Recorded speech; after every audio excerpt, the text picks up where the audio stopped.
श्री गणेशाय नमः। हर हर महादेव। कार्तिक महात्म्य। तीसरा अध्याय। सत्यभामा बोली, हे भगवान, आप काल स्वरूप हैं और काल के संपूर्ण भाग समान हैं। तब फिर कार्तिक मास ही क्यों श्रेष्ठ है? हे देव, सब तिथियों में एकादशी और सब महीनों में कार्तिक का महीना ही आपको प्रिय है। श्री कृष्ण बोले, हे कांते, तुमने अच्छा प्रश्न किया। एकाग्रचित्त होकर बेन के पुत्र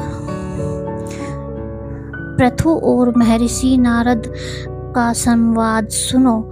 जिसे पहले पृथु ने नारद से पूछा, तब नारद जी ने कार्तिक मास की श्रेष्ठता कही। नारद जी बोले, पहले सागर का पुत्र शंख नामक राक्षस त्रिलोकी के मथने में समर्थ हुआ। उसने संपूर्ण देवताओं को जीत स्वर्ग से निकाल इंद्रादि संपूर्ण लोकपालों के अधिकार अपने हाथ में कर लिए। सब देवता उसके भय के मारे अपने अपने स्त्री पुत्र आदि लेकर बहुत वर्ष पर्यंत सुमेरु पर्वत की गुफाओं में वास करते रहे।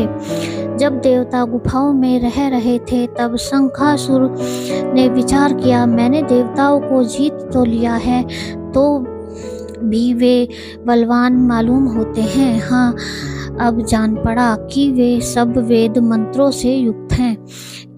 इससे उनके वेद मंत्रों का हरण करने से वे सब बलहीन हो जाएंगे। ऐसा विचार कर वह असुर विष्णु भगवान को नींद से ग्रस्त देख स्वयं भू ब्रह्मा जी के लोक में जाकर वहां से वेदों को निकालकर चलने को तत्पर हुआ। तब वे उसके भय के मारे यज्ञ के मंत्र और बीजों समेत जल में प्रवेश कर गए। तब तो वह शंखासुर भी उन्हें ढूंढता हुआ समुद्र के भीतर विचरने लगा, परंतु वे वेद एक स्थान पर कहीं भी प्राप्त न हुए। पीछे से ब्रह्मा जी सब देवताओं को संग ले और पूजा की सब सामग्री इकट्ठी कर बैकुंठ में विष्णु भगवान की शरण में गए। वहां उनके जगाने के निमित्त सब देवता गाने बजाने लगे और गंध धूप बार बार देने लगे। उनकी भक्ति से संतुष्ट होकर भगवान ने नेत्र खोले। तब सब देवताओं ने विष्णु भगवान के दर्शन किए और षोडशोपचार से पूजा करके दंडवत पृथ्वी पर गिर पड़े। तब तो माधव भगवान उनसे कहने लगे, हे देवगण, मैं तुम्हारे भजन कीर्तन आदि कार्यों से प्रसन्न हुआ हूँ। मैं आप लोगों की मनोकामना पूर्ण करूँगा। अश्विन शुक्ल पक्ष की एकादशी से देव उठनी एकादशी तक पहर भर रात्रि रहे। तब से जो मनुष्य तुम्हारी तरह भजन और कीर्तन करेंगे, वे मुझे प्रसन्न कर मुझे प्राप्त होंगे। शंखासुर जिन वेदों को हर लाया है, वे सब जल में स्थित हैं। उन्हें मैं शंखासुर को मारकर लाऊंगा।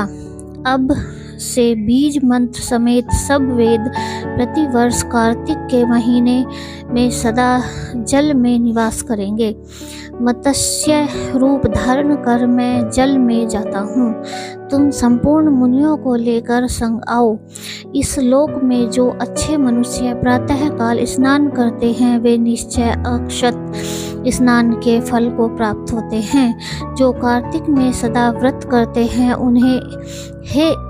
उनको हे इंद्र, तुम मेरे लोक में पहुंचा दिया करो। हे यम, तुम सदा उनकी विघ्नों से रक्षा करते रहो। और हे वरुण, तुम उनको पुत्र पौत्र आदि देते रहो। हे कुबेर, तुम उनकी धन वृद्धि करो, जिससे यह मेरा रूप धारण कर साक्षात जीवन मुक्त हो जाएं। और हे अन्य देवताओं, जो जन्म मरण तक उन